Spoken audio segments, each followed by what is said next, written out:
खुलुमबाय आं जनालि बर' गोजोन फुंबिलिनि बयनिसिमबो गाहाम हामलायनायखौ जासिहरनाय थाबाय। आसा खालामो नोंथांमोनाबो मोजाङैनो दङ। दिनै 2023 मायथाइनि 5 अक्ट'बर नोंथांमोननि थाखाय आं गोदान खौरां लानानै फैदों। अन्नानै नोंथांमोना भिडिअखौ जोबजासे नायलांदो। बङाइगाव जिल्लानि सिङाव थानाय नागारिया गामियाव जौ लोंनानै न'आव फैनायनि थाखाय बिफाया गावनि फिसाज्लाखौ बुथारदों। बुथारजानाय फिसाज्लानि मुङा जाबाय गलक बरुवा 38 बोसोर बैसोनि।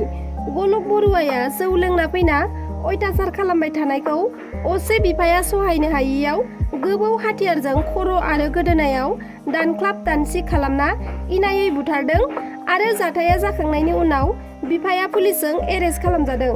बुथारग्रा दायनिगिरि बिफानि मुङा कर'ना बरुवामोन। आसाम सरकारनि एन्टि कारापसन बिउर'आ थांनाय मैयानि सानाव नलबारि जिल्लानि PHE बिफाननि जुनियर एसिस्टेन्ट जनु कलिताखौ सासे कन्ट्राक्टरनि लाइसेन्स बानायनायनि मुङै रां लाबाय थानाय समावनो हमनो हायो। खौरां बिजोंनिफ्राय मिथिना मोननाय बादिब्ला जुनु कलितानि हेंथायै सिगांनिफ्रायनो गोबां रां जाख्ल'नायनि अजद दंखायोमोन होनना मिथिना मोन्दों। दा बिथांखौ सोंनाय फिननाय लानो थाखाय गुवाहाटीसिम लांनाय जाबाय होननानै मिथिना मोननाय जादों। एशियान गेम्सआ चाइना हादराव जागासिनो दङ। बे एशियान गेम्सआव आसामनि मुंदांखा बक्सारार लाभलिना बरग'हाइ बिथाङा सिलभार मेडेल देरहानो हाबाय। बिथाङा चाइनानि लिकियांजों फाइनालाव गेलेदोंमोन, नाथाय जेननो गोनां जादों। जेननायनि थाखाय सिलभार मेडेलखौ मोननो हाबाय। इन्डिया हादरा दिनैसिम 74था मेडेल देरहानो हाबाय। 74था मेडेलनि मादाव 17था सनानि मेडेल देरहानो हादों, 27था सिलभार मेडेल देरहानो हादों आरो 31था ब्रन्ज मेडेल देरहानो हादों। एशियान गेम्सआव चाइना हादोरानो बांसिन मेडेल देरहानो हादों। चाइना हादरा दिनैसिम गासै 295था मेडेल देरहानो हादों।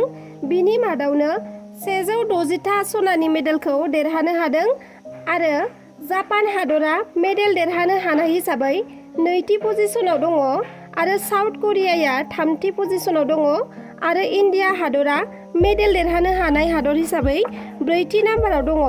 एशियान गेम्सआ 8 अक्ट'बर खालारसिम जागोन होनना मिथिना मोन्दों।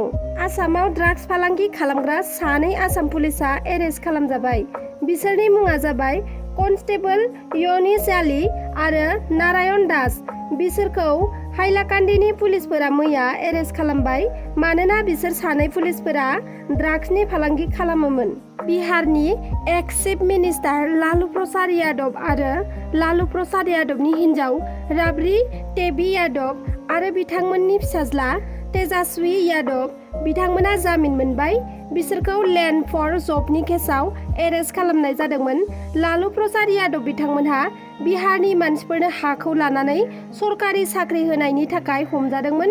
लालु एक्स चिफ मिनिस्टारा बिहारनि सुबुंफोरनो रां लायालासेनो हा लानानैसो साख्रिखौ होयोमोन।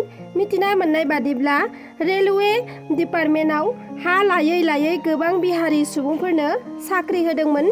लालु प्रसाद यादव बिथाङा BA आरो LLB पास खालामनाय होनना मिथिना मोननाय जादों आरो लोगोसे हिन्जाव राबड़ी देवी बिथांजोआबो बिहारनि चिफ मिनिस्टार जानो मोनदोंमोन आरो बिथांजोआ क्लास 8ल' पास जानाय अब्लाबो बिहार रायजोआव चिफ मिनिस्टार जानो मोनदोंमोन। अंगनाबादिनि मावफारिया आइजोफोरा गोख्रों खुद्रिसारदों।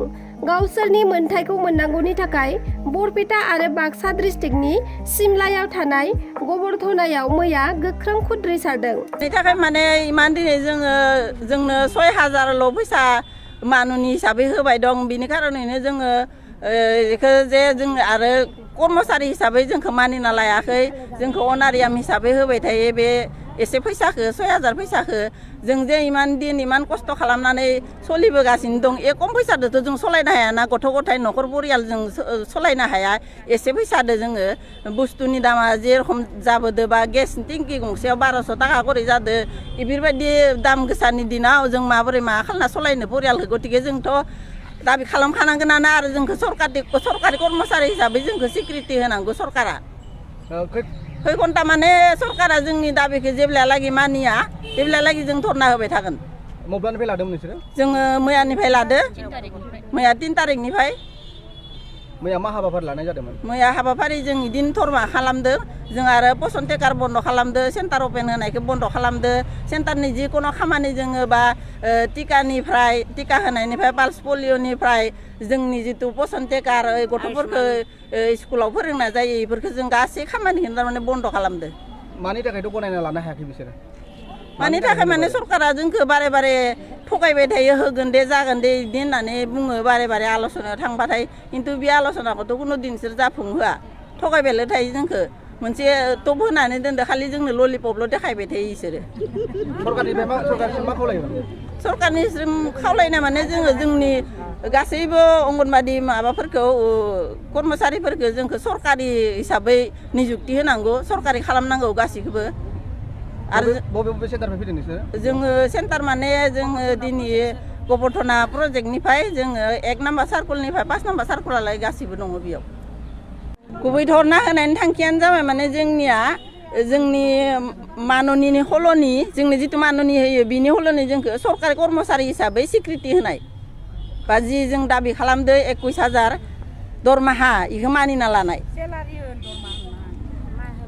मानिना लायाबा जोङो बिनिख्रुइ बांसिन गोरासिन आरो धरना होनो थाखाय जोङो हाजु जानानै दं बबेयाव माने जों डिस्ट्रिक्ट लेभेलाव बा प्रजेक्ट लेभेलाव आरो सेन्ट्रेल लेभेलावबो जोंनिया धरना जागासिनो दं কৰ্মী সহায়িকা সন্থাৰ ধৰ্ণা কাৰ্যসূচী আৰম্ভ হৈছে কাৰণ আমাৰ 19 জুলাইটো মাতিছিল কিন্তু আমাৰ সেই সাফল্যমণ্ডিত নহ'ল আলোচনা আৰু 2 অক্টোবৰতো মাতিছে তাত উপস্থিত নাথাকিল কিবা কিনি ভেকো ভাওনা কৰি তেওঁলোকে আমাক ঠগামি কৰিছে সেইকাৰণে আমি এই আন্দোলনৰ কাৰ্যসূচীৰে তেখেতসকলৰ যাতে কাণত আমি এই কামখিনি সোমাব পাৰোঁ আমাৰ অংগনবাদী কৰ্মী সহায়িকাৰ যিটো কষ্ট আৰু যি কাম দিছে আমাক যাপি পোষণ টেকাৰ আয়ুষ্মান কাৰ্ড বিয়ালো আদিৰ কৰি বহুত কাম দিছে তাৰ কাৰণে আমাৰ এই সৰু সৰু পইচাৰে বা সৰু সৰু কামেৰে আমাৰ কামটো নচলে সেইকাৰণে তেখেতসকলে যাতে আমাৰ এই দৰমহা বঢ়োৱাৰ ক্ষেত্ৰত বা হেৰিৰ ক্ষেত্ৰত যেতিয়ালৈ আমাৰ মাননি বৃদ্ধি কৰিব নোৱাৰে